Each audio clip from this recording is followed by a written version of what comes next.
لا، اقرأ باسم ربك الذي.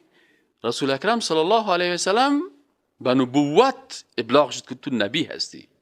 آیت دیگه که نازل شد که یا ایها المدثر قم فانذر، پیغمبر بر رسالت مکلف شد.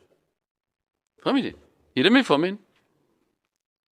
با کدام آیت به نبوت مکلف شد؟ اقرأ. با کدام آیت بر رسالت مکلف شد؟ یا ایها المدثر قم، بخیز، فانذر، بترسان مردم را، و ثیابک فطهر، لباسایت پاک کو. صحیح شد نه؟ پس هم نبی بود، هم رسول. خواه تا 40 سالگی هیچ کس را چیز نمیگه.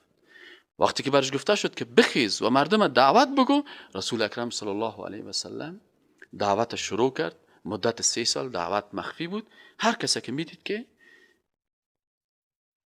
انسان با اخلاص است، معقول است، گپ میفهمه، بر از او تشریح میکرد.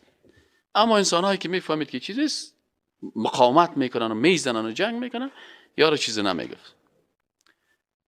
بعد از 3 سال برش گفته شد که فاصدع بما تؤمر، بخیز، دعوت تا جهر بساز، برای کل مردم بگو. نبی اکرم صلی الله علیه و برآمد و بر مردم میگفت که ایها الناس قولوا لا اله الا الله تفلحوا.